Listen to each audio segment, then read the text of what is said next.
Y si hay alguien que no...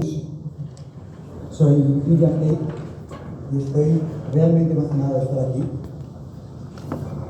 y de formar parte del nacimiento de Atenea, un proyecto que viene a sumarse a todos aquellos que llevan años comprometidos en revertir esta situación que envenena la calidad democrática de España. Vídeo, por favor. Vivimos tiempos de cambios, de retos que ponen a prueba nuestra libertad, nuestra prosperidad y nuestro futuro como nación. En esos momentos, la sociedad civil tiene que pensar, debatir y proponer, no desde el poder, sino desde la libertad. Atenea se construye sobre 5 pilares fundamentales. La igualdad ante la ley, porque solo con reglas justas, aplicadas a todos por igual, puede existir una sociedad libre. La defensa de la propiedad privada, motor del ahorro, de la inversión y de la prosperidad de las familias.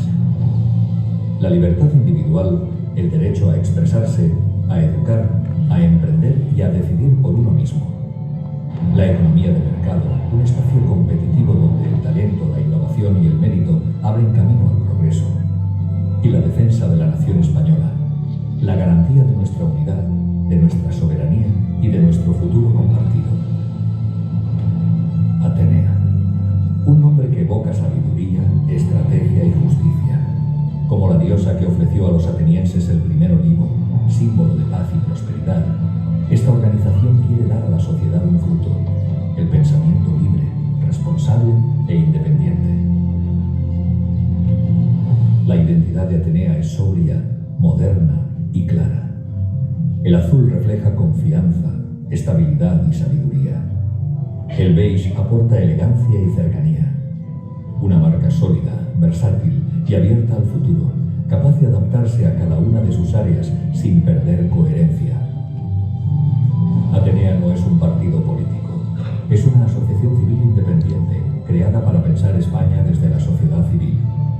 Atenea es sabiduría, Atenea es estrategia, Atenea es futuro, Atenea empieza hoy.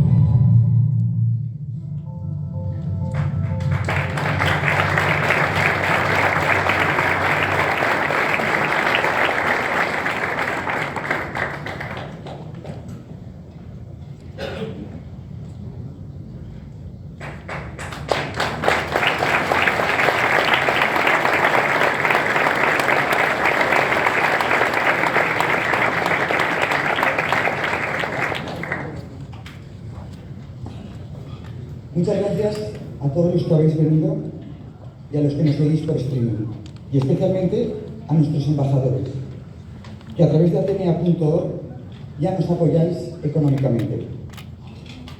Este proyecto se hace realidad gracias a vosotros, y además seréis nuestros únicos apoyos, porque en Atenea no vamos a contar con ninguna otra financiación, ni subvenciones públicas ni de partidos, porque queremos preservar nuestra independencia intacta. Encontraréis en vuestro asiento un formulario, por si os animáis a ser embajadores también, y convertiros así en portadores de las cosas que podemos hacer juntos. Otros podéis dedicar algo de vuestro tiempo y conocimiento o habilidades, y encontraréis el formulario a la salida. Podéis escribirnos y os responderemos en cuanto nos sea posible. Gracias también a los colaboradores de Atenea. Somos todos voluntarios, que os voy a decir a muchos de los que estáis aquí que no sepáis ya. Gracias también a nuestros delegados provinciales que nos permiten estar presentes en toda España. Y muchas gracias, como no, a Iván Espinosa de los Monteros por su idea luminosa y por el empuje imparable que nos ha traído hasta aquí. Atenea es un think tank de corte liberal conservador que pretende generar conocimiento riguroso, propuestas concretas y debates serios que incidan de manera real en la sociedad y en la política, pero siempre desde la independencia y las responsabilidades públicas. Atenea quiere aprovechar el enorme potencial de talento que tiene España y os invitamos a uniros para ponerlo a disposición de un proyecto muy ambicioso diagnosticar los problemas, también las carencias de nuestra sociedad, y proponer los cambios necesarios. Es decir, contribuir a poner los cimientos para una regeneración que nos devuelva nuestras instituciones fiables y la confianza en nuestro Estado de Derecho. Hemos venido a arrimar el hombro, a servir, a unir y construir, porque, sinceramente, creemos que España tiene solución. Es vital, creemos, mirar de frente y sin complejos los asuntos que realmente importan: la salud, defensa, economía, vivienda, inmigración, educación, energía, infraestructuras. La sociedad civil tiene mucho que aportar desde todos los sectores: el académico, el empresarial, el profesional, desde las asociaciones y los medios de comunicación. Atenea es una plataforma abierta a ideas que se divulguen por medio de informes y mesas redondas que haremos por toda España. Quedáis todos invitados a intervenir y participar. Haremos cursos de verano, concursos de debate, daremos el premio a españoles ejemplares, y los informes que se realicen con las soluciones que se propongan estarán a disposición de todos los partidos. Atenea, el nombre no es casual, es la diosa griega de la razón y de las artes, de la belleza y de la estrategia de la guerra, pero sobre todo es la diosa de la sabiduría, y queremos que sea quien nos guíe en el trabajo de regenerar nuestra maltrecha democracia y esta sociedad hastiada. Como Atenea, necesitaremos de la razón para definir lo que hay, valentía para adoptar una posición, arte para conseguir justicia y sabiduría para mantenerla. Nos negamos a seguir actuando con la condescendencia del soberbio que le lleva a hacer concesiones injustas porque considera que el adversario no está a su altura. Entre conciudadanos debemos tratarnos de tú a tú, exigir igualdad, el mismo respeto y los mismos derechos para todos. No hacerlo, ya sabemos qué consecuencias tiene. En Cataluña llevamos años sufriendo las imposiciones de un gobierno que se salta la Constitución y que nos impone su voluntad, por encima incluso de los derechos y libertades de los ciudadanos.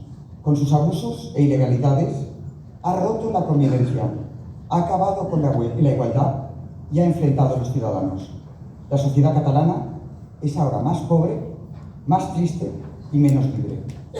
Hoy estáis aquí muchísimas personas que de forma individual, en los medios, en empresas o colaborando en asociaciones, habéis hecho una labor impagable, oponiendo resistencia a este delirio y enfrentándoos con valentía a un riesgo de la muerte civil. Y aquí estáis y seguís apoyando vuestras propias ideas.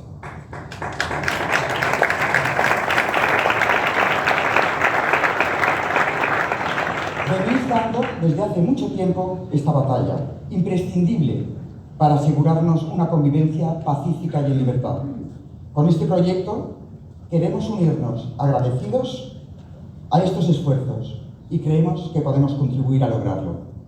Atenea la compone, además de los embajadores, colaboradores y delegados provinciales, una junta directiva en la que sus miembros con distintas profesiones y trayectorias ponemos nuestros conocimientos y experiencia al servicio de la sociedad. Inés Cañizares, tesorera.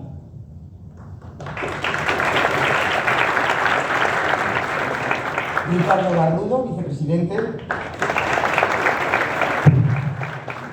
Gustavo Fernández Mazaramproz, no ha podido venir. Eugenio Martínez de los Monteros. Lupe Sánchez. Manuel Llamas. Fran Díaz. José Ramón Bauzá. Celia Espinosa de los Monteros, Miriam Tey, y nuestro presidente Iván Espinosa de los Monteros.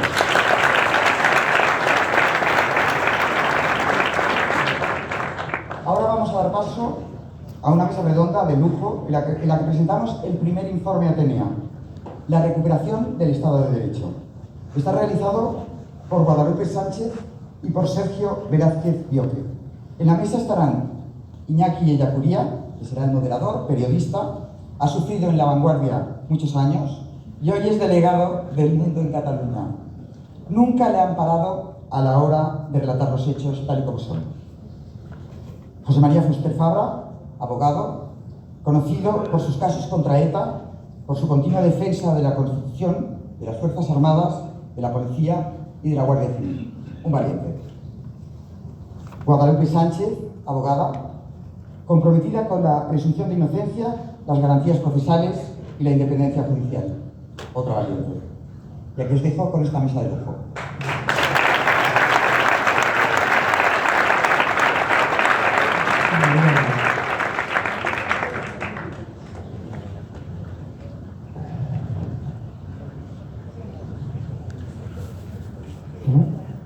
Sí. Bueno, primero de todo agradecer a Atenea y a Iván Señoras Monteros la invitación para moderar este debate con dos superabogados y también juristas, pues reflexionan, describen sobre el funcionamiento del Estado de Derecho. Yo creo que en un momento, para presentar este primer documento, que es sobre la recuperación del Estado de Derecho, que creo que es más oportuno que nunca, ¿no? Viendo lo que está pasando en España, las quejas de las asociaciones judiciales, de la Fiscalía, la situación de un presidente del gobierno en el que ayer perdió su mayoría de investidura, que en una democracia parlamentaria, si no hay una mayoría parlamentaria, pues un gobierno no tiene sentido de continuar, ¿no? Porque parece que no va a pasar nada.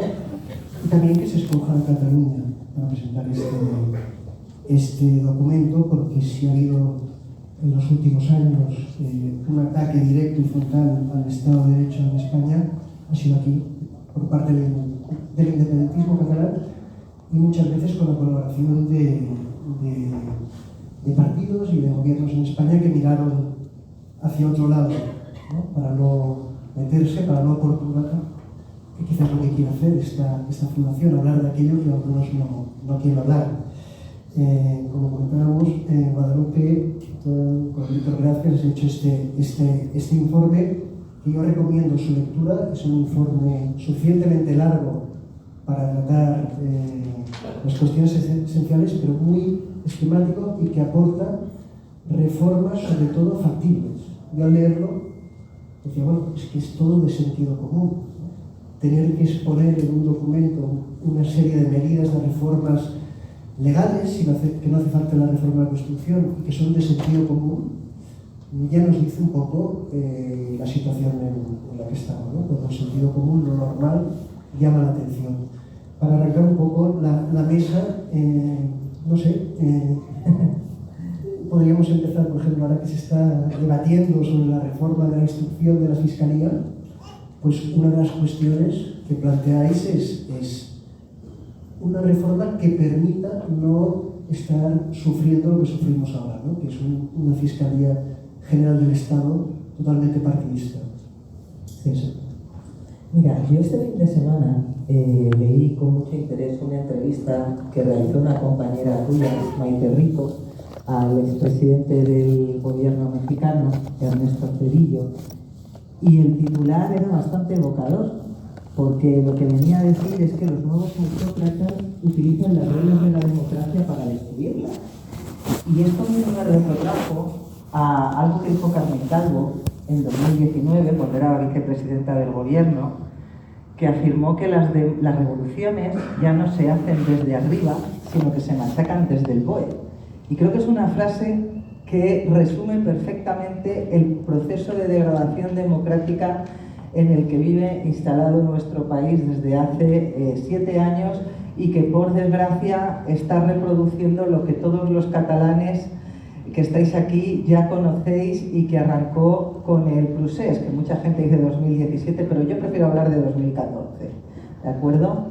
Me preguntas por la Fiscalía en el marco de las reformas que proponemos. Mira, es una muy buena pregunta porque todos sabéis que hoy el Gobierno ha aprobado el anteproyecto de ley para reformar nada menos que la ley de enjuiciamiento criminal en lo que se refiere a la instrucción de los procesos judiciales.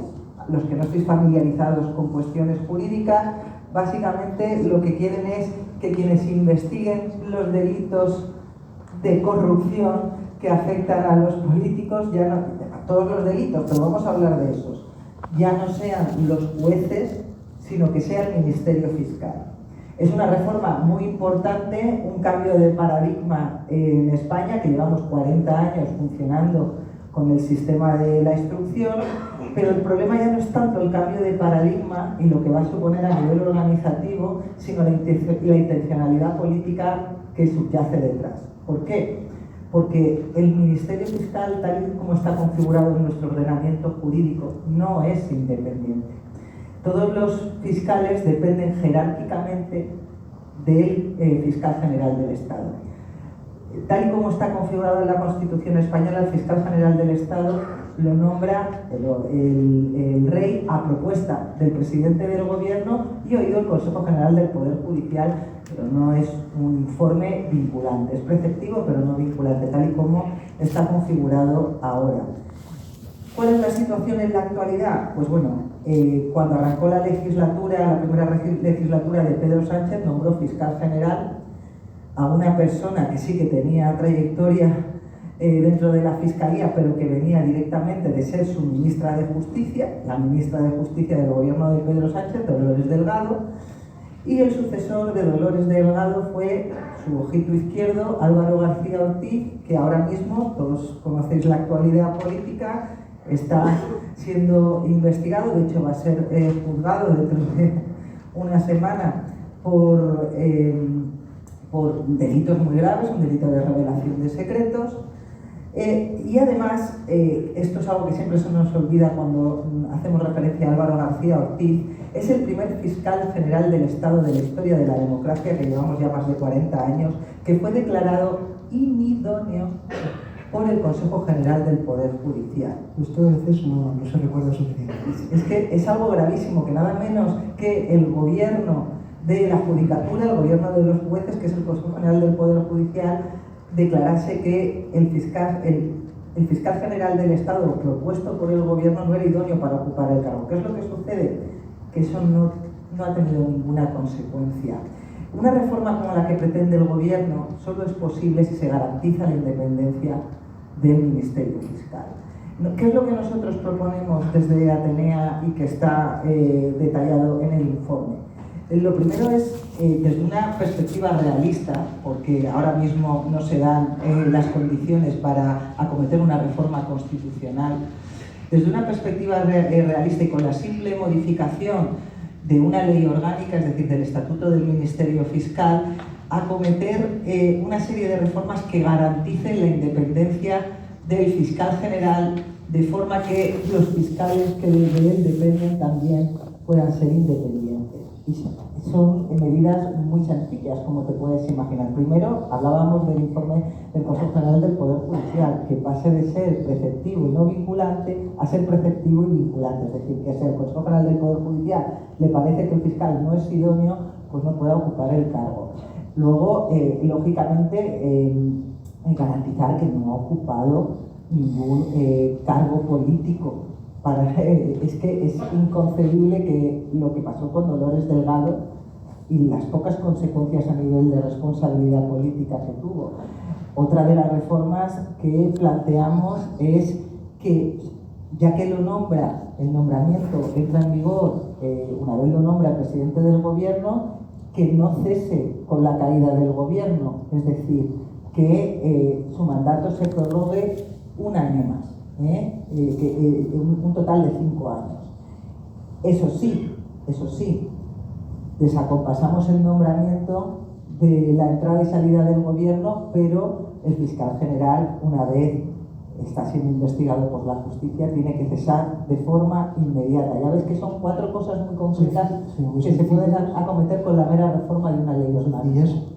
José María, tengo que hacer una mención al español, al gran afición Perico, y también pues, el 125 aniversario del club que se está celebrando aquí.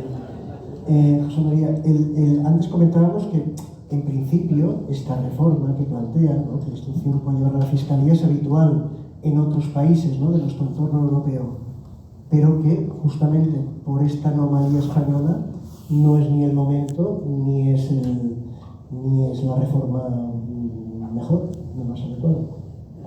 Bueno, ya que la referencia al español la has hecho tú, empezaré solamente dando las gracias a Iván por haberme invitado, porque yo no soy miembro de Atenea. Yo creo que quizás, aunque no os haya dicho, el motivo por el cual estoy aquí sentado es por mi condición de ministro de Justicia de Tabarne. Como vosotros sabéis,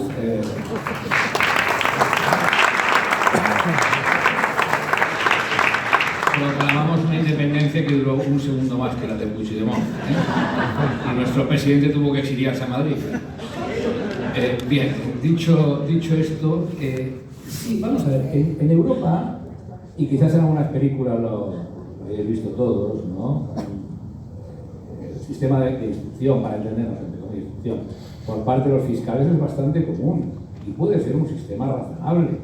Es un poco, no es exactamente igual que las películas americanas, que son las que he visto mayoritariamente todos, pero bueno, sucede un hecho, la policía lo investiga, hay un fiscal que dirige la investigación y luego hay un juez de garantías, si hay que hacer un mandamiento entre registros, si alguien, evidentemente, si alguien tiene que ir a la prisión, si hay que hacer unas escuchas telefónicas, y es un sistema que puede ser perfectamente razonable. Claro, ¿cuál es el problema? El problema está que si el fiscal depende, ¿de quién depende la fiscalía? Si el fiscal depende del gobierno, quien acaba instruyendo es el gobierno. Con lo cual, ese sistema que puede ser en un plano técnico-jurídico, yo creo que debatible. Hubo un proyecto que además participó un magistrado extraordinario, que es Manuel Marchena, un lujo de la justicia española, que iba un poco en esta línea, y era un proyecto de ley de lo más razonable. Claro, tal y como está ahora la carrera fiscal, pretender que sean los fiscales quienes instruyan, cuando es un órgano jerárquico, en el sentido de que uno puede dar una orden a otro y ese otro debe seguirla, bueno, no nos hace desconfiar, ni muchísimo menos, de los fiscales. Hay muy buenos fiscales y fiscales que actúan con una honradez extraordinaria, y hay muchas cosas dentro del Ministerio Fiscal que se podrían modificar. Y hay gente en el Ministerio Fiscal que está planteando una batalla muy digna por la dignidad del Ministerio Fiscal. Entre ellos, aquí en Cataluña hay una grandísima persona y gran amiga de la que yo me declaro rendido admirador, que es Cristina de Cheus. Cristina es una mujer valiente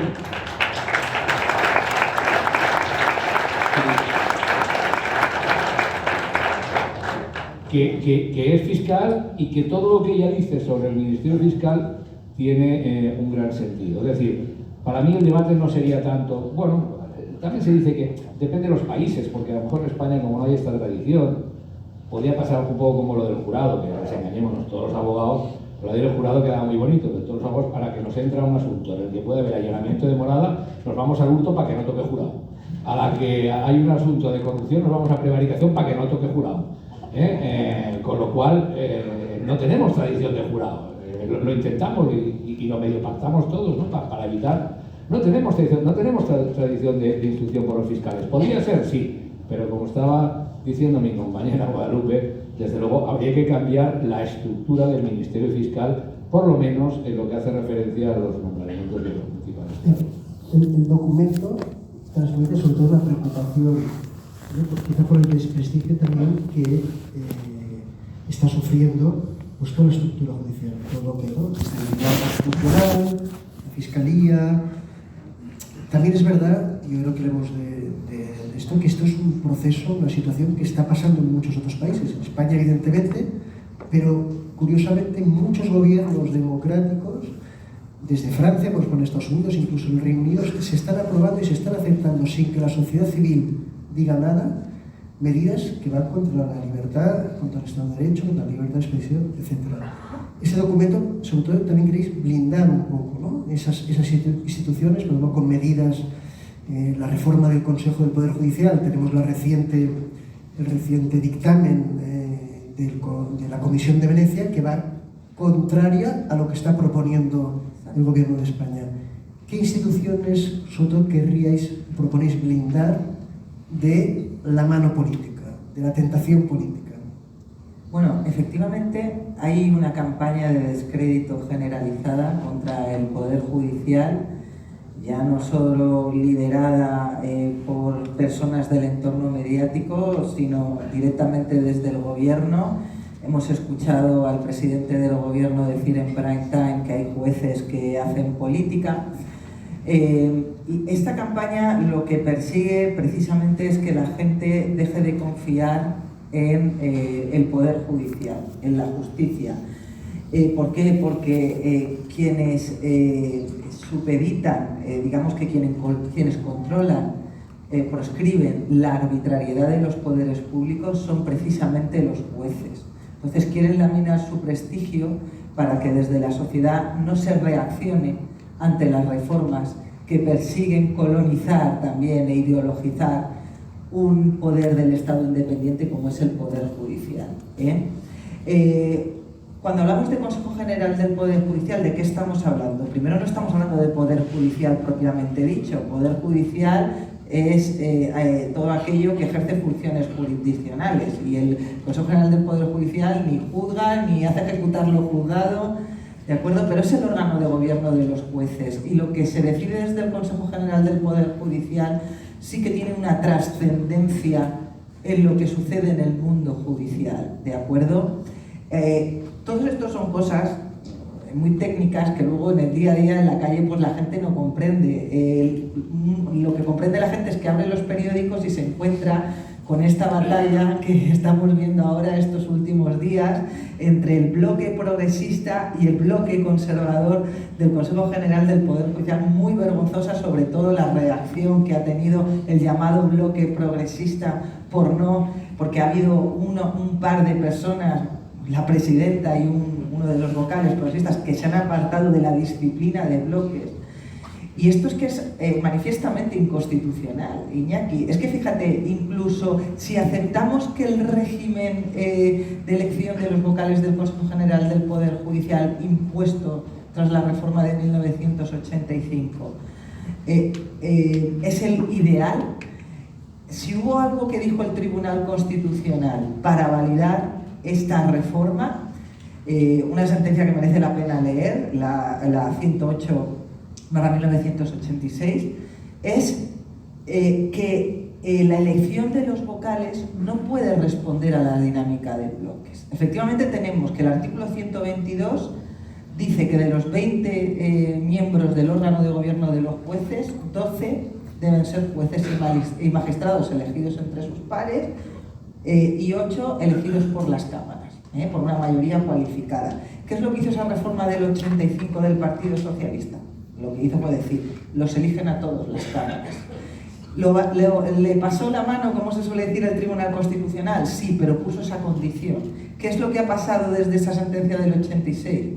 Que siempre los nombramientos han respondido a la dinámica de bloques, a la dinámica partidista. Lo que vemos en el Consejo General del Poder Judicial es un traslado de el reparto de diputados. ¿Qué es lo que proponemos desde Atenea? Volver al régimen anterior al 85, volver a que los 12 vocales que tienen que ser jueces y magistrados sean elegidos por sus pares, que es lo que pide la Comisión de Venecia. Es algo muy sencillo que, como volvemos a decir, se puede acometer con la reforma de la Ley Orgánica del Poder Judicial con una simple mayoría absoluta, porque es cierto que uno de los problemas que hay, aparte del colapso judicial que están generando las últimas reformas del gobierno, es la desconfianza ciudadana hacia todas estas noticias que vemos todos los días en los titulares. Yo simplemente, fijaros, se habla mucho de lawfare. ¿Alguien sabe lo que es el lawfare? Lo voy a explicar muy brevemente. Fijaros, el lawfare proviene, es una definición que dio un general americano, un general auditor americano, llamado Charles Dunlap, que dijo que lo definió como la utilización de los medios de la justicia para conseguir aquello que de otra manera solo se podía conseguir a través de una fuerza militar. Fijaros bien la barbaridad. Los primeros que emplearon el término lawfare en España fueron los independentistas. Los independentistas dijeron que el Estado español estaba utilizando a los jueces para hacer lawfare, es decir, para hacer algo que de otra manera solamente hubieran podido hacer a través de una fuerza militar regular. El lawfare es un auténtico disparate. Es decir, es un concepto absolutamente disparatado. Y es un concepto que arrancan los independentistas. ¿Qué pretendían los independentistas? Si os acordáis, en la ley de amnistía efectivamente no aparecía lawfare, pero decía que la interpretación que debería hacerse de la ley de amnistía saldría de aquellas comisiones parlamentarias que debían hacerse, y ahí salía la existencia del lawfare. Pues bien, esa palabra ha quedado ya prácticamente como si fuera una palabra más dentro del diccionario español, y es un auténtico disparate. ¿Y por qué los independentistas utilizan este término? ¿Por qué sacaron este término? Por una razón, porque ellos en su delirio, y acabaron reconociendo el delirio que fue, porque lo que pasó en Cataluña, lo recordáis, fue una cuestión absolutamente disparatada, una cosa imprevisible, ni siquiera ellos tenían previsto lo que iban a hacer, y acabó como acabó, les llevó a una reflexión que enlaza con el tema de la justicia. Primero ellos intentaron independizar Cataluña de España. Ahora lo que quieren es vaciar España, todo lo que significa España en Cataluña. Primero conseguir la independencia de Cataluña, ahora vaciar Cataluña de España. Y ahí es donde entra la cuestión de la justicia. Ellos han visto muy claro quiénes son sus, entre comillas, enemigos. Los jueces. Hay que asaltar al Poder Judicial. Ellos quieren una justicia independiente, los independentistas. Quieren una justicia independiente y propia. Minimizar, que desaparezca la Guardia Civil prácticamente de Cataluña. Las competencias están distribuidas entre diferentes cuerpos de seguridad y tal, pero la desaparición absoluta, y todavía la Guardia Civil tiene competencia, porque los jueces se lo pueden dar, para instruir procedimientos judiciales, para actuar como fuerza en apoyo a la instrucción de los procedimientos judiciales, y la Policía Nacional. Ellos han entendido el independentismo, y perdonad que me refiero al independentismo, estamos en Cataluña, y los que estamos aquí sabemos que ese es el principal problema que tenemos en este momento. Evidentemente la regeneración del Estado es un problema, y es un problema grave, y estamos por ello, y creo que una cosa es consecuencia de la otra, pero ellos tienen muy claro que no van a conseguir independizar materialmente Cataluña del resto de España, pero sí que van a conseguir vaciar a España de Cataluña. Y ahí es donde los catalanes tenemos que exigir al resto de españoles que nos apoyen a los catalanes constitucionalistas.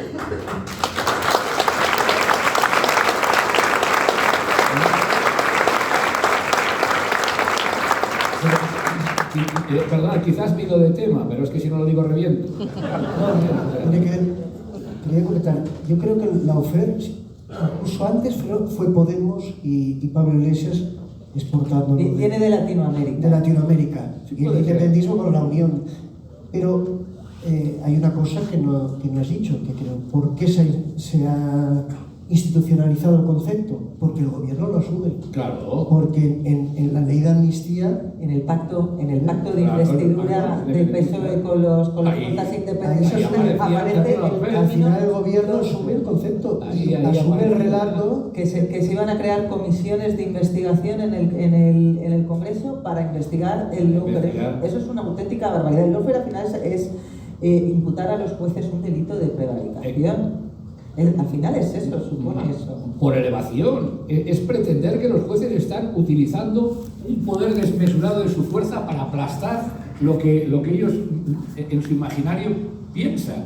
Es una cosa absolutamente... Fíjate si es así, José María, que en la comparecencia, en el teatrillo que hizo ayer Carles Puigdemont cuando compareció para anunciar la ruptura con el gobierno y con el Partido Socialista, ellos parece que tienen asumido que el hecho de que pueda haber un gobierno del Partido Popular a ellos a nivel judicial les puede beneficiar, porque ellos en su imaginario, como tú muy bien dices, asumen que es que el Poder Judicial está controlado por la derecha, y es desconocer totalmente, por ejemplo, cómo funciona la Sala Segunda del Tribunal Supremo y quiénes son sus magistrados. Es decir, creer que un posible gobierno del PP con Vox o como fuera iba a suponer que a ellos les iban a mirar de manera más suave de cara a conseguir que le aplicaran la amnistía al delito de malversación, es que es un delirio, como todo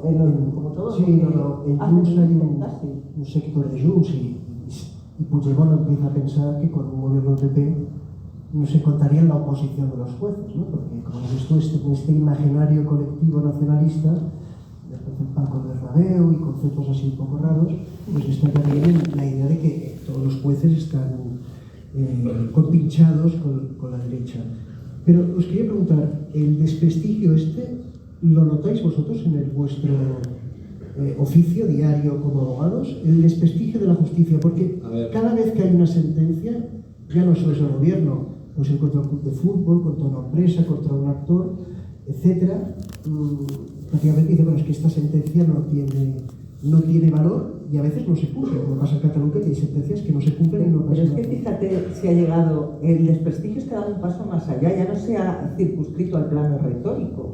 Es que hemos llegado a que se publican informaciones que parecen bastante veraces sobre la existencia de una cloaca en el Partido Socialista en la que determinadas personas, a las que se conoce como fontaneros, han intentado contactar con determinados fiscales para, a través de una negociación, una extorsión, no sé cómo llamarlo muy bien, sacarles trapos sucios a los miembros, a los jueces, a los miembros del Poder Judicial que están realizando investigaciones que afectan al entorno del presidente y también al Partido Socialista. Es que estamos hablando de cosas muy graves cuando se dice con mucha razón, por ejemplo Alejandro Fernández, que estamos instalados en el procés español. Es que es verdad, y fíjate si lo notamos, que los abogados que somos un poco mediáticos, pues a María me lleva muchos años de ventaja porque intervenimos en causas en las que aparecen personas conocidas, también nos estaba atacando a nosotros. Yo no sé cuántas, hay un medio de comunicación, vamos por llamarlo de alguna manera, yo llamo página web o blog, que lleva publicadas, pues no sé si son 20, la verdad es que no las cuento, 25 noticias sobre mí, todas dicen lo mismo, pero dices, ¿a qué viene esto? Bueno, pues se trata de desprestigiar a cualquier actor que participe de la administración de justicia que le resulta incómodo. Y bueno, como digo, que José María puede dar buena fe de ello con todo lo que... Bueno, a mí me han puesto a caldo primero unos, luego otros. Yo pasé de ser... era muy facha cuando acusaba etarras, luego me hicieron rojo cuando fui el abogado del 11M, pero esto es muy divertido. O sea, ¿qué quieres que os diga? Yo me lo paso bomba. Y hombre, cuando alguien ha escrito algo bonito, pues, con perdón, de la referencia sobre mí, pues ni se lo enseña a mis hijos. Pero cuando me ponen a caldo, hacemos un cine en casa y nos reímos mucho cuando dicen, bueno, ella le decía Napoleón, en el fondo a quien más amo a mis enemigos, que son los únicos que no me olvidan jamás. O sea, que todo hay que tomárselo así, filosofía.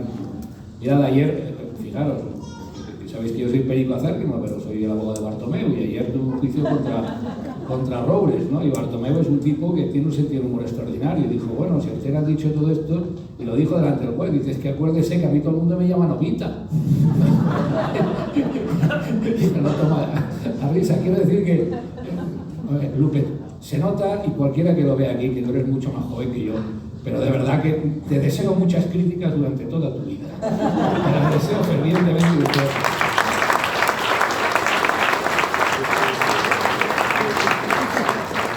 Ya no sé por dónde iba. Por el desprestigio. Por el desprestigio. Perdón, solo un apunte. Es un desprestigio, un apunte. Yo creo que a nivel de base, coincidirás conmigo, los jueces, a ver, cada juez tiene sus sensibilidades y cada juez tiene su forma de ver la vida, y tú ya más o menos a medida que vas pateando tribunales, cómo piensa cada uno, y tú tienes un tipo de delito y dices, ¿dónde te ha caído? En el 8, joder, pues voy apañado. Ojalá hubiera caído en el 9, o otro tipo de delito. Eso lo vivimos a diario, con lo cual yo creo que de lo que es la justicia a nivel de base, los jueces creo honradamente que hacen todo lo que pueden, y además con las herramientas que les dan. Porque fijaros lo que pasa en los procedimientos penales. Dice, no, primero la instrucción tenía que durar 6 meses. Y yo creo que todos nos echamos una risa cuando vimos ese BOE, 6 meses. Pero claro, se podrá prorrogar, y luego se pasó a 1 año. Pero eso parece aquella canción tan bonita de María Dolores Pradera, porque estás, que te vas, y te vas, y te vas, y no te has ido, pues la causa va igual. Estás que se acaba, y siempre se prorroga 6 meses más, y luego otros 6 meses. Yo creo que los jueces a nivel de base hacen lo que pueden. A nivel cúpula yo he leído el documento de lo que ha escrito Lube y me parece absolutamente razonable. Los jueces tienen que escoger a los jueces, y quizás con mucho en la intervención que sea, que pudiera ser alguna intervención de alguna manera a través de los colegios profesionales, que también los abogados tenemos algo que decir en este tema, o incluso a través del Ministerio Fiscal, que a lo mejor también tiene algo que decir en este tema. Lo que no tiene ningún sentido es que haya, oiga, llega una cosa al Constitucional y ya sabes que el resultado es empate, aunque afortunadamente hay ya algunos jueces del Constitucional que se están desmarcando en algunas cuestiones, lo que ya es un motivo de esperanza. Pero yo os aseguro una cosa: si cada vez que voy a ver el Español supiera que el resultado era 3-3, no sé si volvería. Y en el Constitucional pasa un poco eso a veces, ¿no? O ha venido pasando por esa división de bloques. Porque el Constitucional, esta idea, ¿no?, que a veces ya incluso en la prensa decimos, bueno, este tema se aprueba porque hay, ¿no?, hay mayoría progresista, ¿no?, porque hace que no tengan el Constitucional es otro elemento, ¿no?, que se debate de qué hacer con él, cómo reformarlo. A veces aquí toma atribuciones que igual no son exactas del Tribunal Constitucional, intentando limitar o corregir al Supremo casi con una mirada política, por lo tanto. Sí, es que lo que está pasando con el Tribunal Constitucional en los últimos años es muy grave. Que nadie crea que lo que voy a realizar ahora es una crítica a Conde Pumpido como jurista, porque considero que Cándido es muy buen jurista. Es una crítica como político, porque ha llegado un momento que ya tenemos que analizar determinadas cosas que están sucediendo desde el punto de vista de la política. El Tribunal Constitucional tiene dos funciones, básicamente. Una, como legislador negativo, cuando se le plantean recursos de inconstitucionalidad, puede expulsar del ordenamiento aquellas normas que considera que no caben en el marco constitucional. Y otra, resolver los recursos de amparo. Cuando algún ciudadano considera que han sido vulnerados sus derechos fundamentales, pues después de acabar todo el recorrido judicial, pues le queda siempre el recurso de amparo. Históricamente, pues bueno, no sé si tú has visto alguna estimación de un recurso de amparo, José María. Es muy difícil, ya que te lo admitan a trámite y luego que te lo estimen. Yo he tenido alguna y las tengo marcadas. Sí, te pones un marco, es cierto, es un logro profesional. Entonces, siempre ha sido un poquito un órgano para cuestiones VIP, porque siempre hemos visto que pasaban el filtro de la admisión, pues asuntos muy mediáticos. Pero ahora esto ha dado un salto cualitativo. El Tribunal Constitucional se ha convertido nada menos, ojo a lo que voy a decir, en un órgano constituyente. Porque lo que está haciendo el Tribunal Constitucional con determinadas resoluciones es modificar la Constitución sin seguir el procedimiento establecido en la propia Constitución. Es mucho más que un legislador negativo. Ojo a esto. Y además, pues si esto fuera poco, se ha convertido en una sala de casación del Tribunal Supremo. Porque una cosa es declarar la nulidad de una sentencia porque ha habido una vulneración del derecho fundamental, y otra cosa es entrar a corregir penas y a cuestionar la valoración probatoria. Y dicho así, diré, pues no sé de qué está hablando esta mujer. La sentencia del caso ERE. En la sentencia del caso ERE nos hemos encontrado precisamente con eso. El Constitucional ha casado una sentencia del Tribunal Supremo y ahora todos sabéis que la Audiencia Provincial de Sevilla se está planteando precisamente llevar esta actuación del Tribunal Constitucional ante el Tribunal de Justicia de la Unión Europea. Otro asunto, estábamos hablando de la sentencia de los ERE. Otro asunto que es para ya es la sentencia de la ley de amnistía. En la sentencia de la ley de amnistía, sí, parece poco ya el hecho de que el Constitucional se haya convertido en un órgano constituyente y en una sala de casación del Supremo. En la sentencia de la amnistía van un paso más allá y lo que vienen a decir es que una mayoría parlamentaria está por encima de la Constitución. Es decir, la Constitución se puede reformar, faltaría más, regula las condiciones para reformarla y las distintas mayorías en función del tipo de reforma, pero lo que no se puede hacer es, en nombre de esto que ahora llaman soberanía popular, que constitucionalmente no existe, Lo que no se puede hacer es que una mayoría parlamentaria, además exigua, pueda situarse por encima de la Constitución, que es lo que hace la ley de amnistía. La ley de amnistía quiebra el principio de igualdad, coloca al Ejecutivo, al Gobierno en una posición en la que puede decidir quién se sienta ante un juez para responder ante sus delitos y quién no. Eso es la ley de amnistía. Es una ley para impedir que Puigdemont tenga que sentarse enfrente del juez Llarena a declarar. Suena así de crudo, pero es la verdad. Y lo hace, además, ignorando precisamente lo que dice la propia Constitución en el artículo 9.2, en el artículo 14, respecto a la igualdad ante la ley, respecto a la seguridad jurídica, respecto a la interdicción de la arbitrariedad de los poderes públicos. Lo hace ignorando que el propio constituyente, en una enmienda que se realizó respecto a la amnistía, decidió dejar esa cuestión fuera de la Constitución. Y lo más grave, y así le dejo la pelota votando por María, en mi opinión, es las declaraciones que estamos viendo en los últimos días del presidente del Tribunal Constitucional. Por eso he dicho que no voy a hablar de Cándido, de Pumpido como jurista, sino como político. Se ha paseado por unos cuantos medios en estos últimos días, dejando entrever, hoy creo que lo ha dicho en la SER directamente, sin matices y sin vaguedades, que no hay ningún órgano jurisdiccional que pueda corregir las decisiones del Tribunal Constitucional.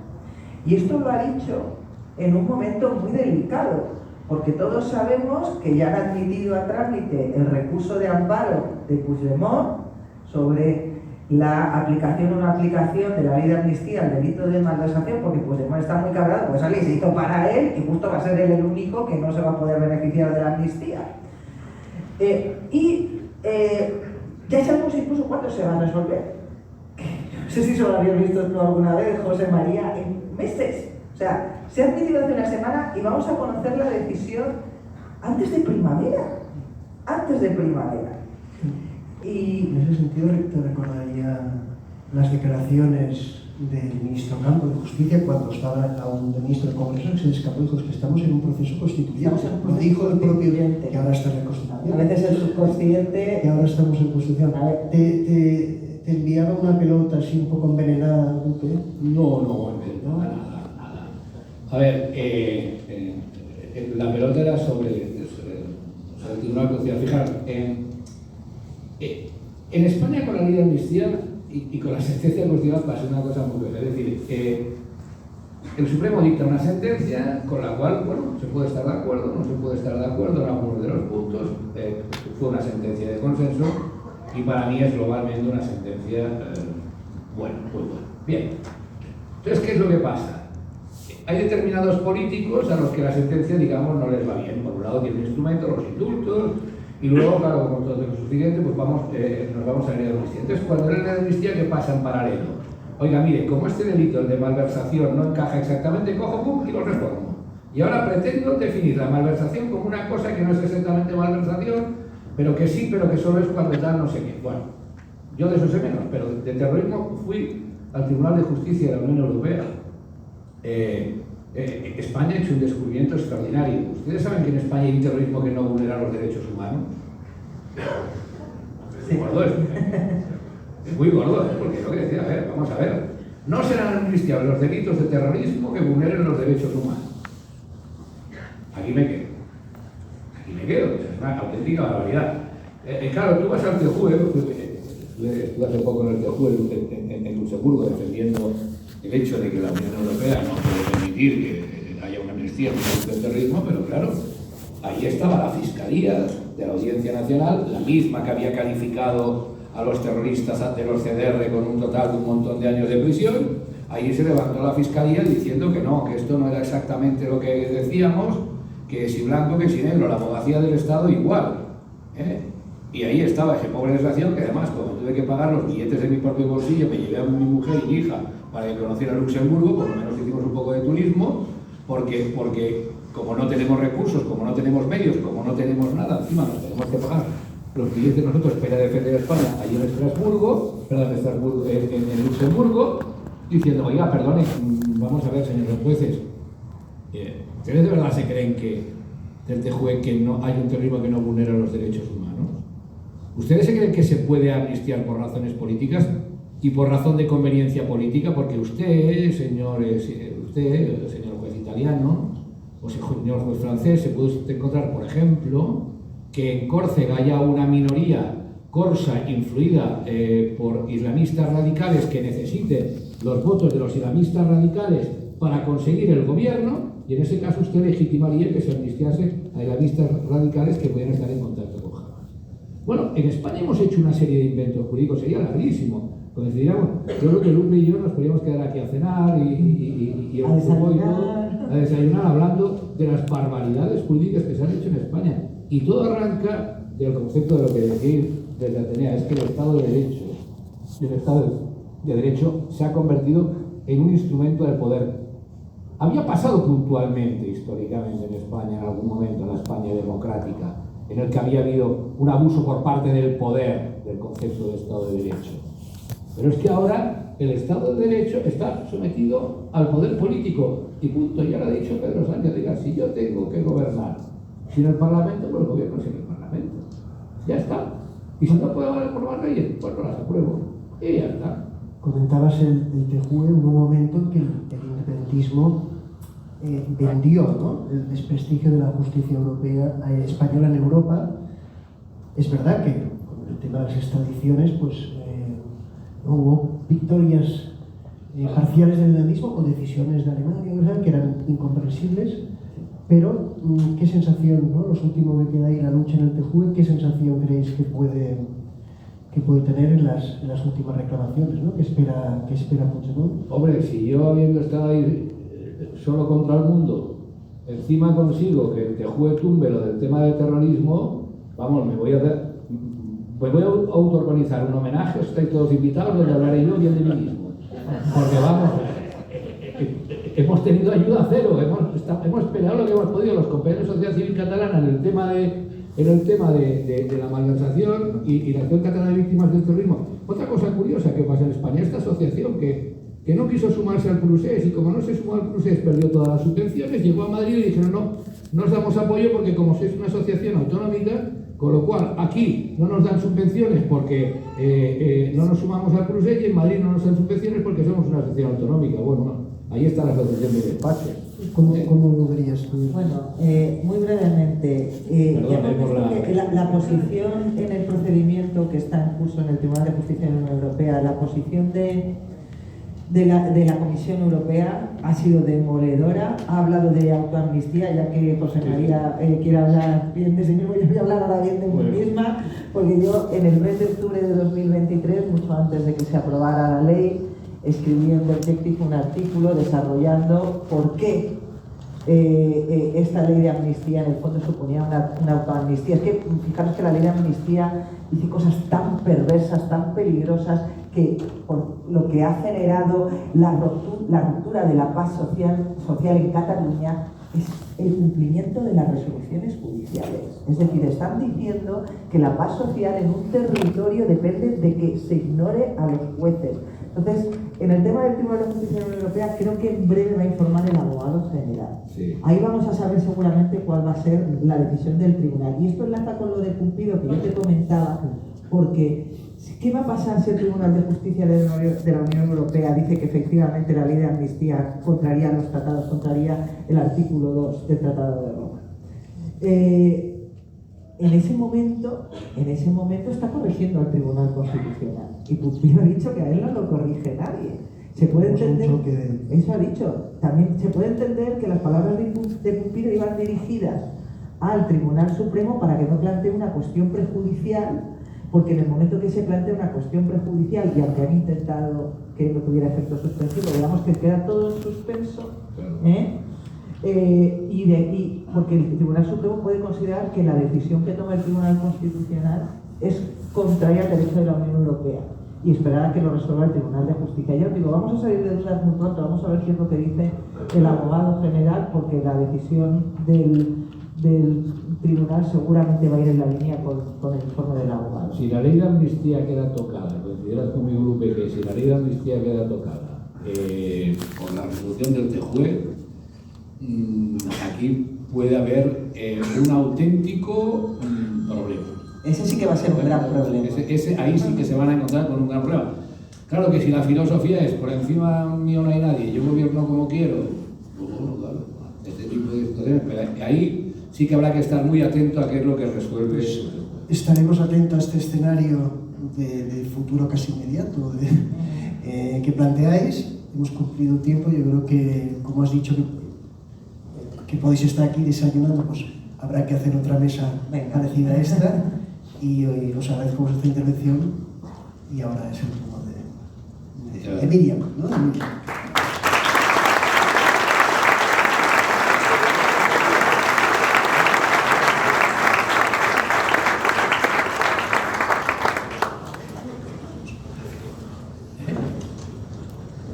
Qué lujo. Para algunos resulta terapéutico escucharles, bastante balsámico. Y por fin vamos a dar paso a nuestro presidente, a quien conocí hace ya años en el norte y con quien desde el primer momento tuve una sensación de familiaridad y de afinidad. Una afinidad que va más allá de ideas, orígenes, religiones. Cuando lo conocí, se dio la cercanía que se genera cuando se comparte la idea de un espacio de actuación común, donde se puede opinar, coincidir o divergir, donde los intereses pueden ser parecidos o muy distintos, pero la voluntad de preservar ese espacio de libertad común es compartida. En sus apariciones públicas, con sus intervenciones, siempre documentadas y claras, es fácil entenderle. Es fácil porque siempre ha tenido el arrojo de defender lo que piensa con racionalidad y ponderación. Era refrescante oírle desde Cataluña, donde estábamos cansados de escuchar. El problema era que no éramos dialogantes, o que exagerábamos, o que incluso que vivíamos en una ensoñación.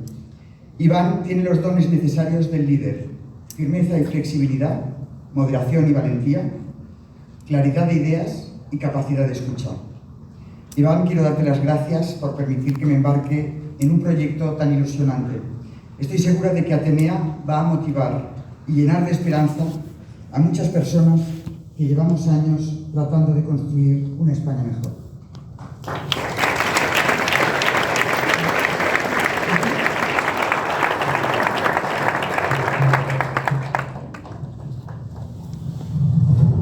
España es un pueblo con raíces profundas, un pueblo que ha encontrado en la familia, en el trabajo y en el talento la fuerza para resistir y para crecer. Durante 8 siglos libramos batallas que nos devolvieron la libertad en la reconquista. Supimos abrirnos a nuevos horizontes y a nuevos pueblos, forjando un mestizaje único. Levantamos catedrales que desafiaron al tiempo, fundamos universidades que abrieron caminos de conocimiento, construimos un imperio y supimos también independizarnos de los invasores. El siglo XX nos golpeó con una guerra civil que dividió a hermanos, pero de aquellas ruinas supimos levantarnos. Con esfuerzo, con sacrificio, levantamos un país nuevo. Llegó el desarrollo, el milagro económico. Nacieron infraestructuras que unieron territorios, florecieron ciudades, crecieron agricultores, pescadores, autónomos y empresarios que hicieron avanzar a España como nunca antes. Hoy, sin embargo, vivimos un tiempo de duda. 2 décadas perdidas nos han hecho sentir que hemos extraviado el rumbo.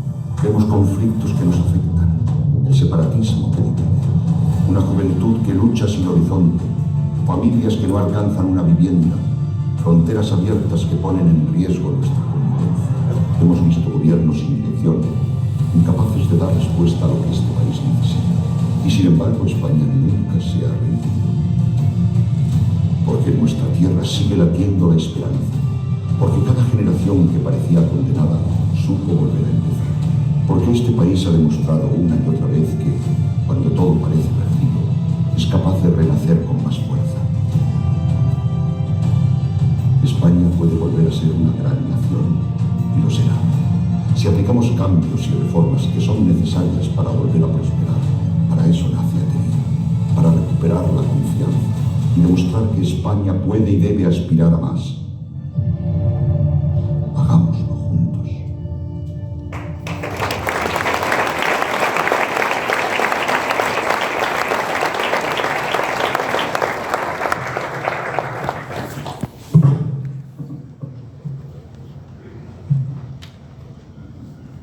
Muchas gracias a todos. Impresiona ver un vídeo como este, impresiona escuchar a las personas que nos han precedido en el uso de la palabra, e impresiona ver una sala como esta tan llena de gente rebosante de ilusión, de deseo de esperanza, de deseo de cambio, y verdaderamente es un auténtico honor estar aquí esta noche. En estos días se cumplen 8 años del golpe de Estado a nuestra democracia de octubre de 2017. Para todos los que fuimos testigos de aquello, todos ustedes, aquellos fueron días inolvidables, días que a veces pueden parecer lejanos, como si fueran de otro tiempo, pero de aquellos barrios vienen estos lobos, y de aquel desbarro llegamos a la situación en la que estamos hoy, en la que el fango inunda todo en la política española. En 2017 nuestra convivencia estuvo en peligro directo, real, y fueron la nación, el pueblo y el rey quienes, como otras veces, se enfrentaron a aquella amenaza política a nuestra democracia. Y digo que en aquel año nuestra convivencia estuvo en peligro directo, porque hoy lo vuelve a estar. Quizá de manera más sutil o aparentemente indirecta, pero igual de real. Todo avanza muy deprisa. La corrupción, el crimen y lo chusco se suceden, se repiten y mutan a una velocidad imposible de seguir para los españoles de a pie, que suficiente tienen con trabajar para pagar impuestos y con lo que les sobra intentar sacar adelante a sus familias. Todo va muy rápido, sí, pero la amenaza permanece invariable. España no ha dejado de estar en riesgo. Y lo que es peor, los enemigos de nuestra libertad ya no controlan solo las instituciones catalanas y las vascas, ahora además ejercen de dueños del gobierno de la nación. Porque Pedro Sánchez no vive en la Moncloa por casualidad, ni por maldición divina.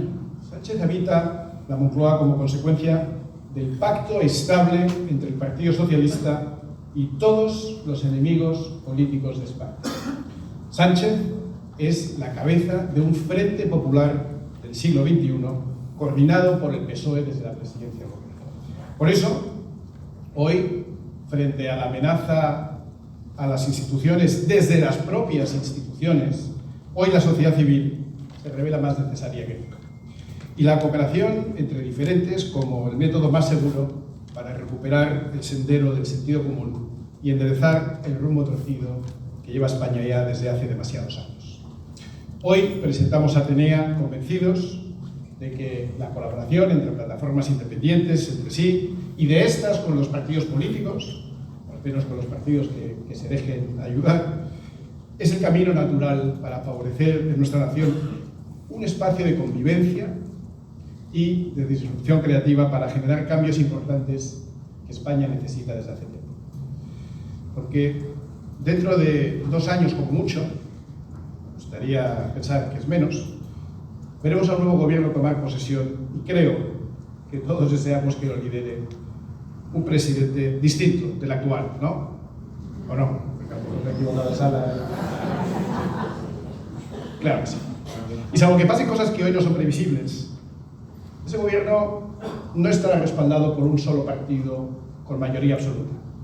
No es previsible, al menos con la perspectiva que tenemos hoy, sino que tendrá que ser el fruto de un acuerdo entre al menos 2 partidos muy distintos entre sí, que necesitará también el apoyo de la sociedad, de los medios de comunicación, de aquella gente que tiene influencia, de plataformas digitales y en general de la sociedad civil, porque se va a encontrar enfrente un ambiente muy hostil. Todo lo que no ha pasado en los últimos 8 años, todo lo que no han hecho los sindicatos, toda la paz que ha habido en la calle durante este tiempo, se pueden ustedes imaginar que el primer día a las 9 de la mañana se va a convertir el fuego en las calles españolas. En cualquier caso, los dos principales partidos de la oposición, iguales, tendrán que llegar a algún tipo de entendimiento, les guste o no, para poder investir al nuevo presidente del gobierno. Y cuando ese nuevo presidente llegue a su despacho de la Moncloa el primer día por la mañana, sin duda, tendrá que empezar por un decreto urgente de desmontaje de todo el andamiaje político e ideológico que nos ha dejado el sanchismo y la toma de medidas para la recuperación del Estado de Derecho, porque esto es condición sine qua non. Miren, a lo largo de los próximos meses Ateneo va a presentar muchos documentos. Creo que todos van a ser relevantes, porque los van a redactar, los van a preparar personas expertas, como los que han presentado nuestro informe de hoy. Pero antes de hablar de la reforma de la sanidad, de la educación, de la justicia incluso, antes de hablar de la posición de España en el mundo, de nuestra posición en el mundo de la defensa, antes de hablar de economía, de impuestos, de trabajo, de una reforma fiscal, mercantil, laboral, que tenemos que hablar de ello, antes de hablar de todo eso, tenemos que garantizar la recuperación del Estado de Derecho. Por eso el papel que hoy presentamos en Barcelona es el papel más importante. Porque no hay democracia sin Estado de Derecho. Sin ley no hay democracia. Y en estos últimos años, más allá de todas las barbaridades que se han cometido legislativamente, más allá de todas las oportunidades perdidas, más allá de las 2 décadas perdidas que decía el vídeo, lo más grave que ha pasado ha sido el desmontaje del Estado de Derecho. Pero una vez hecho eso, sí, creemos que es necesaria la puesta en práctica de una agenda reformista claramente definida, una agenda reformista de alcance muy ambicioso. Y esto, teniendo voluntad política, va a ser difícil de implementar.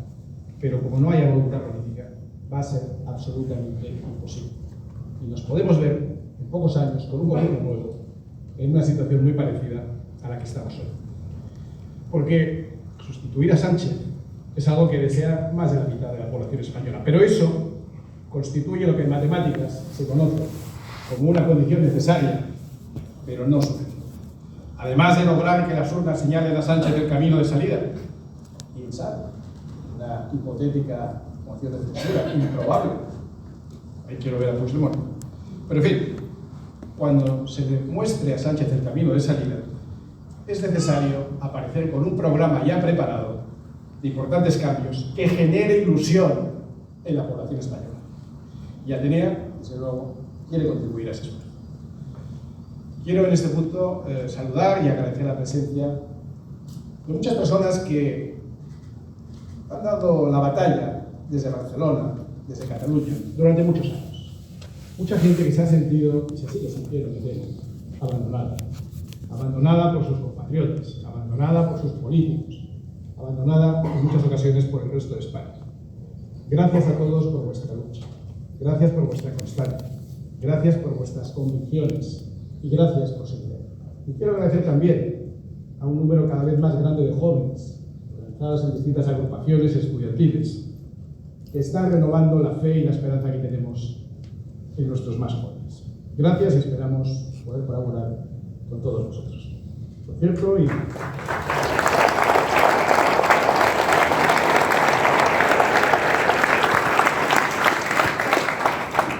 hablando de colaborar, esta junta directiva acaba de tomar una decisión ejecutiva, si os habéis enterado, consistente en que, José María, te vamos a dar la ayuda que no te han dado desde Cataluña.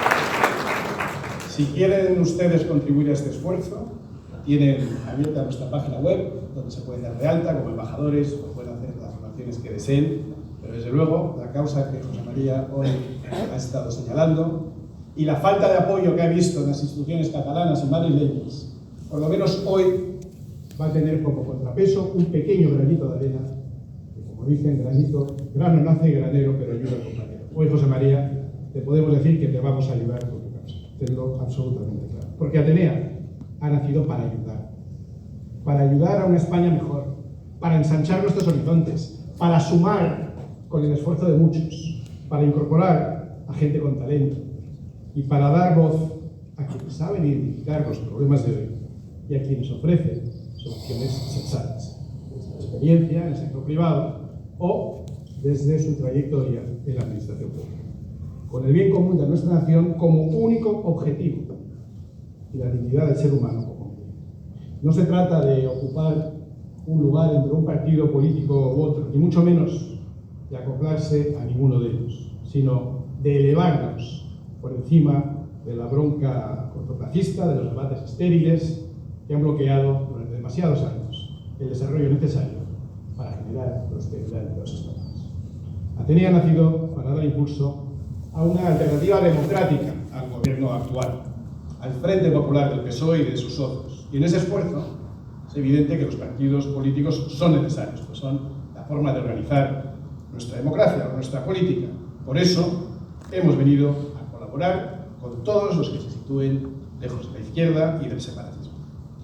Desde el 25 de septiembre que nos presentamos en Madrid, Atenea se ha convertido en un espacio en el que se piensa a largo plazo. Todos comprendemos que en el mundo de la política, algunos hemos formado parte temporalmente, como en el mundo del periodismo, las noticias se suceden a una velocidad vertiginosa y hay que estar contestando, respondiendo y reaccionando a la noticia del minuto. Esto es comprensible.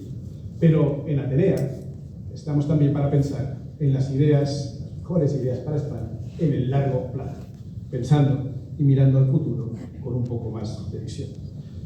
Atenea, si se me permite, ha arrancado con una breve historia de modesto éxito, porque en el último mes ya hemos podido palpar la ilusión que queríamos transmitir a quienes se han acercado a nosotros. Y además estamos notando un enorme interés por colaborar con nosotros, estamos intentando administrar de la mejor manera y nos sentimos muy orgullosos de las felicitaciones que nos llegan. Hemos visto además cómo nos hemos situado ya, al cabo de pocos días de nacer, como líderes en redes sociales entre las entidades parecidas a la nuestra, o cómo los medios de comunicación han tenido la gentileza de recoger nuestras novedades, nuestras propuestas también hoy, y esperamos que siga siendo así en el futuro. Pues estamos muy agradecidos. Nos sentimos agradecidos también y muy alineados con los españoles corrientes, en el mejor sentido de la palabra, que se sienten preocupados por la deriva en nuestro país y por el futuro de sus hijos, conscientes, en definitiva, de la necesaria recuperación del Estado de Derecho elaborado por Guadalupe Sánchez y Sergio Velázquez, a los que quiero agradecer su trabajo. Como han escuchado en el debate de esta tarde, España vive una profunda crisis de su Estado de Derecho. Nuestra democracia se ha visto minada constantemente por el abuso de poder y por el sometimiento de las instituciones al interés de unos pocos. Lo que en 1978 se entendió como un pacto entre españoles libres e iguales ha ido derivando hacia un sistema secuestrado por partidos que cada día ocupan más parcelas de poder, colonizándolo todo: justicia, parlamento, administración y, por el camino, por supuesto, creando instituciones inútiles que disparan el gasto público, pero sirven para colocar a sus amigos. Cuando el poder político comienza a señalar a los jueces, pues aprueban leyes de amnistía no ya al margen, sino directamente contrarias a nuestra Constitución, cuando los que gobiernan confunden el Estado con su propio partido, lo que está en juego no es la mejor o peor gestión de lo público, sino la libertad y la dignidad de todos los españoles. Y esto es algo que debería preocuparnos a todos, seamos de izquierdas o derechas, porque la defensa del Estado de Derecho, la recuperación de los principios básicos de toda democracia, no debería someterse a ideología alguna. Se trata de devolver a los españoles lo que es nuestro, mediante reformas valientes, realistas, urgentes y factibles, sin requerir o sin necesitar ningún cambio constitucional. En el papel de hoy, por ejemplo, proponemos reformas en los tres poderes y en el legislativo. Proponemos la imposición de una barrera electoral del 5% que ponga fin al chantaje de las minorías separatistas y el requerimiento de agrupar al menos el 5% de los diputados para obtener grupo parlamentario propio en el Congreso. Proponemos, como se ha escuchado aquí, que en el Poder Judicial sean los jueces los que vuelvan a elegir a sus representantes, o que el fiscal general del Estado no sea un militante de un partido, sino un jurista independiente, apto, en las palabras del Consejo General Judicial, para ejercer su labor. Que la administración, el Estado, deje de ser un botín partidista y que sus cargos de mayor responsabilidad se elijan por mérito y capacidad. Las cosas que estamos diciendo que se practican en otros países y se puede comprobar lo útil que han sido. Hablamos también de que nadie pueda indultar a aquellos que han cometido los delitos más graves que se pueden cometer en España sin tratamiento de sangre. Y desde luego que no se puede indultar a quienes han atentado contra la unidad de España o contra la corona. Estas medidas no requieren una revolución, no requieren ni siquiera cambio constitucional, pero requieren voluntad política, requieren claridad de ideas, requieren tener el tesón, las ganas, el deseo de reformar España y de hacerlo pese a las críticas que seguro que llegarán de todas partes. Y requieren gobiernos capaces de superar las dificultades que van a encontrar por el camino. Pero el propósito es muy elevado.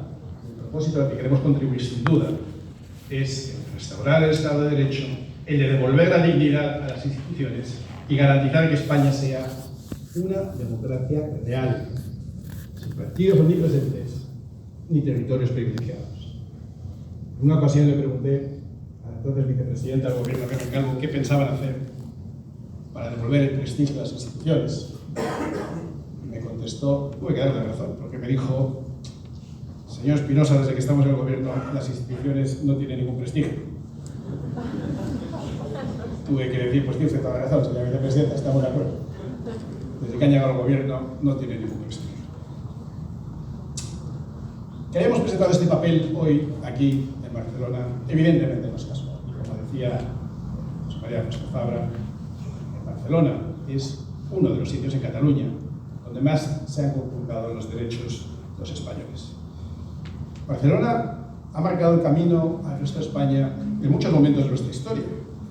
En los años 60, los 70 hasta los 80 fue el origen de la expansión del español por el mundo. Español, ¿sí? Porque aquí se reunían los autores y los editores más destacados de todos los países hispanohablantes, entre ellos al menos 2 premios Nobel.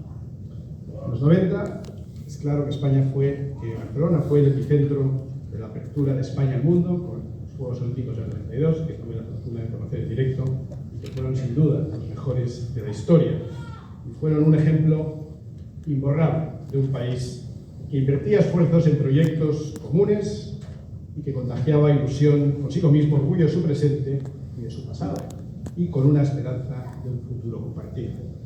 Y a partir del cambio de siglo, Barcelona se consolidó internacionalmente como una marca importante dentro de España y un destino turístico de primer orden. La Barcelona que señala el futuro tenía que ser el lugar en el que presentábamos nuestro primer informe de ATV, porque en los últimos años, y no por motivos precisamente alegres, esta ciudad ha avanzado en lo que más tarde ha encontrado o encontrará su reflejo en otras partes de España.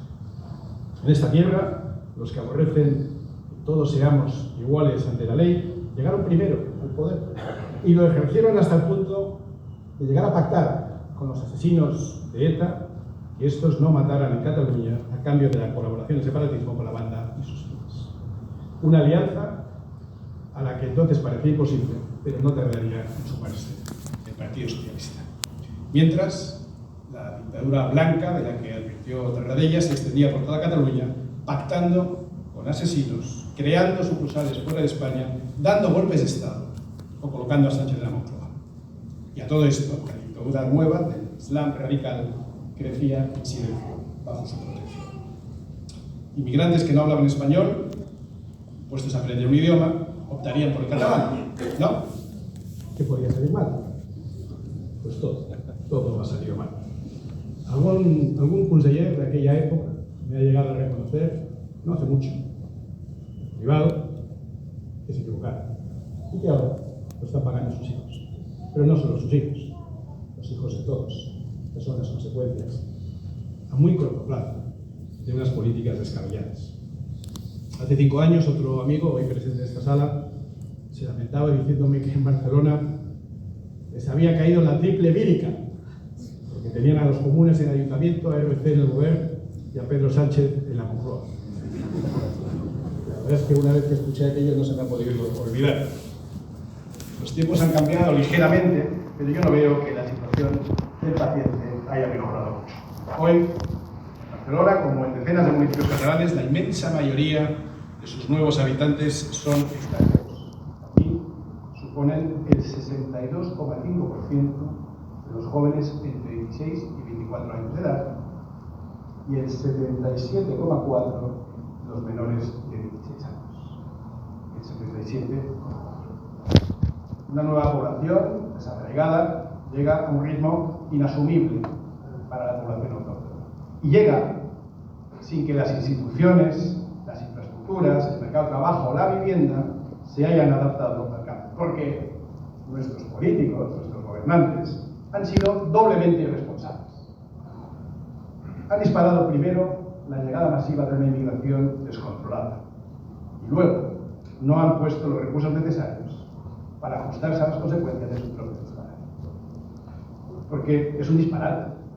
Según datos de la Guardia Urbana y de los Mossos d'Esquadra, el 84% de los detenidos por delitos graves en Barcelona sean personas de nacionalidad extranjera. El 79% si tenemos en cuenta todos los crímenes. Así que sí, el nacionalismo, por fin, lo ha conseguido. Una Barcelona sin españoles, pero también sin españoles de Cataluña. Creo que ese no era el plan original. Una Barcelona, por cierto, en la que solo una minoría, cada vez más envejecida, habla catalán siempre en detrimento del español, porque los inmigrantes, por supuesto, sin arraigo, eligen aprender y utilizar el español. Una Barcelona en la que la convivencia pacífica que conocimos hace unos años se ha hecho cada vez más difícil. Una Cataluña en la que el idioma no se ha convertido en un instrumento para unir y para que las personas se comuniquen, sino para dividir.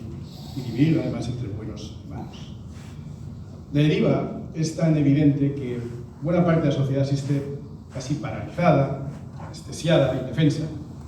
Y Cataluña también marca el camino de la política, marca el camino con la desafección de la clase política que empezó aquí y se ha ido extendiendo a toda España.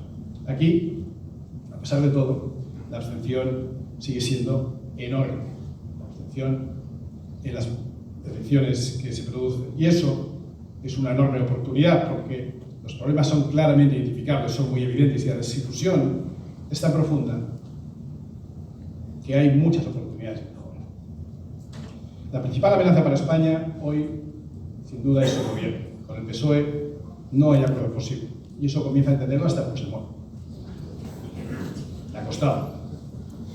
La solución pasa, como decíamos antes, por un nuevo gobierno con una clara ambición reformista, que desde el primer día se dedique a recuperar el Estado de Derecho, desmontando el andamiaje del Partido Popular, y desde el segundo día se ponga a trabajar en crear un nuevo milagro económico en España.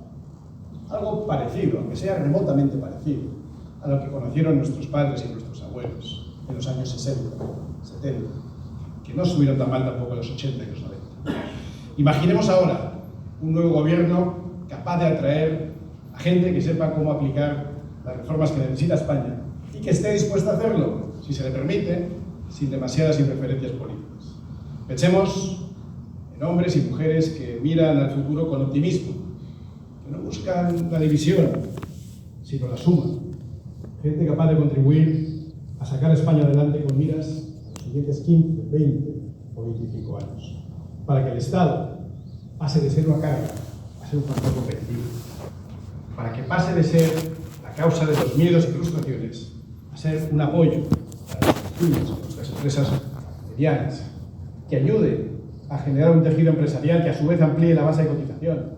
Así podamos bajar impuestos y simultáneamente reducir nuestra deuda.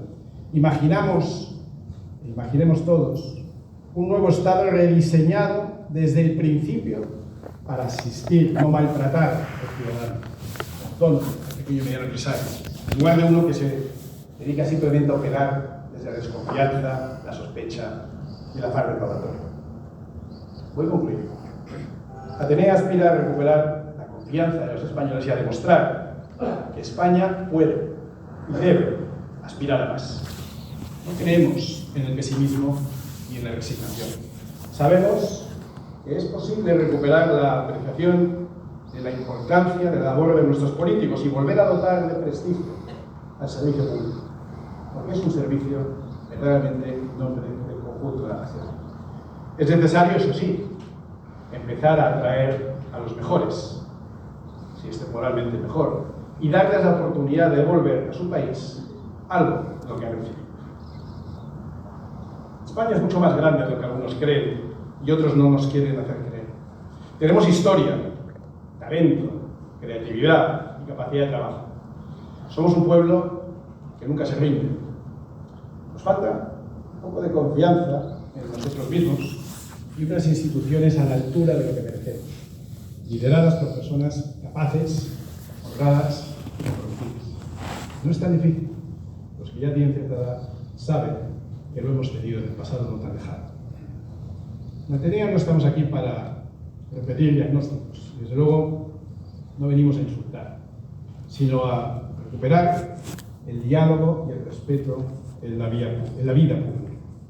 Estamos aquí para empezar a tratar a los españoles como adultos, para empezar a tratar a los españoles como personas inteligentes, con capacidad y con criterio para discernir, para proponer soluciones desde la recuperación del Estado de Derecho hasta la reforma de la educación, desde un programa de vivienda hasta reformas económicas absolutamente necesarias, desde proponer la aplicación del sentido común sin negar la existencia del problema y sin pasarse a los extremos, problema, digo, de la inmigración, por supuesto, de garantizar la seguridad en nuestros barrios y en nuestros pueblos. Con regularidad vamos a ir publicando informes como la recuperación del Estado de Derecho, con medidas concretas, reales, realistas, para abrir el debate y demostrar que los problemas de España tienen solución, siempre y cuando haya, por supuesto, voluntad de resolverlos. Con rigor, apoyándonos, como ven, los mejores profesionales independientes, con un equipo directivo que es mi mayor orgullo en esta empresa, tenemos una enorme esperanza en España. Porque sí, España tiene solución, y tanto que la tiene. Y la solución comienza sumando fuerzas. Cada ciudadano que se una como embajador de Atenea, que aporte ideas, cada encuentro y cada propuesta nos acercará más a la España que todos soñamos. Un país con instituciones sólidas, con prosperidad económica, una tierra de oportunidades reales, con una identidad fuerte y una misión común que nos una a todos. No aceptamos que los enemigos de España decidan nuestro futuro. No nos resignamos. Y sabemos que si trabajamos juntos, España volverá a ser un ejemplo de prosperidad, de libertad y de confianza. Y no habrá nada ni nadie que pueda impedirlo. ¡Visca España y viva Cataluña!